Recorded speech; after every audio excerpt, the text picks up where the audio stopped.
Kisah ini terjadi pada tahun 1930 sampai 1940-an tentang organisasi pembunuh bayaran profesional yang dikenal publik kala itu dengan nama Murder Incorporation.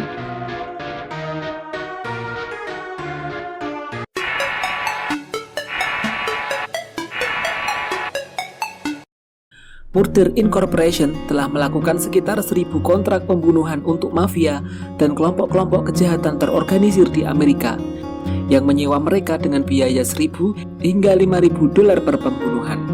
Organisasi pembunuh ini sebenarnya tidak mempunyai nama. Sebutan Murder Incorporation diberikan oleh seorang wartawan dari World Telegram saat kasus organisasi ini muncul ke publik.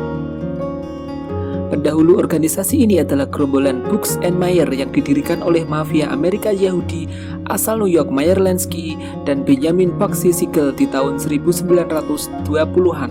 Organisasi ini punya sepasukan pembunuh profesional yang menawarkan jasa mereka pada gangster lainnya.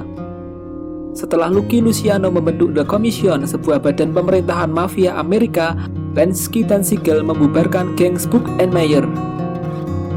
The Commission yang beranggotakan 5 keluarga kejahatan terbesar New York, Buffalo, dan Chicago membutuhkan alat untuk menegakkan aturan mereka. Maka pada tahun 1930-an, Louis Lepke Buchalter dan temannya Jacob Gurah Shapiro menciptakan proses yang efektif untuk melakukan hal tersebut. Jadi, ketika The Commission ingin melenyapkan seseorang, Buchalter akan meneruskan pekerjaan itu kepada anggota geng jalanan Yahudi dan Italia dari Brooklyn. Anggota dari geng jalanan yang mendapatkan kontrak dari Buchalter tidak terhubung ke komision dan para petingginya. Dengan demikian, jika mereka tertangkap, posisi The Commission akan tetap aman. Tidak lama kemudian, Murder Incorporation juga menerima permintaan kontrak di luar The Commission. Tentunya dengan sepengetahuan The Commission, yang dalam hal ini diwakili oleh bos mafia paling ditakuti, Tuan Algojo Agung, Albert Anastasia. Murder Incorporation bermarkas di Midnight Cross, sebuah kedai kopi 24 jam dan toko permen yang tidak mencolok yang terletak di Brooklyn. Para pembunuh bayaran menghabiskan waktu mereka di Midnight Cross sambil menunggu pekerjaan. Begitu Buchalter menetapkan kontrak pembunuhan, Murder Incorporation akan mulai bekerja. Pembunuh dari Murder Incorporation biasanya melakukan banyak pekerjaan persiapan sebelum melakukan serangan. Si pembunuh mulai merencanakan eksekusi dengan mengikuti korban untuk menetapkan waktu dan tempat terbaik untuk eksekusi, serta mencari rute pelarian terbaik setelahnya. Pembunuhan yang dilakukan oleh Murder Incorporation dilakukan oleh para pembunuh yang hampir selalu tidak terhubung dengan korban. Itulah mengapa meskipun Murder Incorporation melakukan ratusan pembunuhan per tahun, tidak dapat terdeteksi oleh penegak hukum untuk waktu yang lama.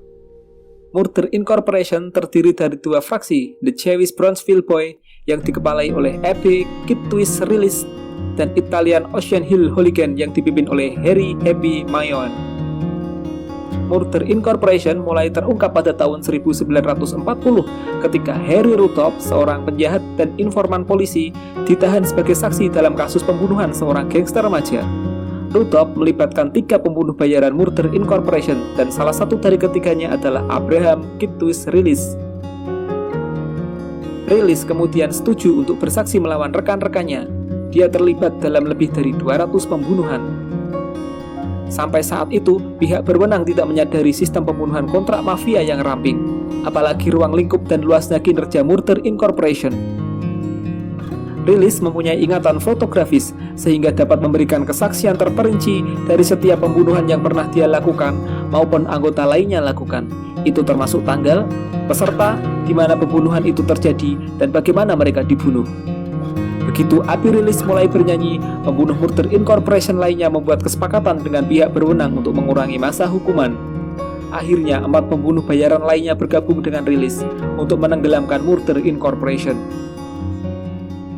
Pengadilan pertama pembunuh bayaran mafia ini dimulai pada bulan Mei 1940 dan dengan kesaksian Rilis dan rekan lainnya yang bernyanyi untuk penegak hukum, hukuman datang dengan cepat termasuk hukuman mati untuk Louis Buchalter, pendiri Murder Incorporation. Dalam beberapa tahun, Murder Incorporation telah menghilang dengan sebagian besar anggotanya dieksekusi mati atau dipenjara.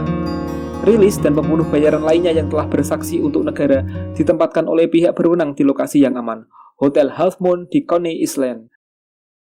Rilis ditemukan jatuh dari jendela kamar hotel lantai 6. Polisi menjelaskan itu sebagai kematian yang tidak disengaja, tapi Rilis adalah target seluruh mafia Amerika dan bahwa ada kemungkinan pembunuh bayaran yang ditempatkan bersama Rilis telah mendorongnya keluar.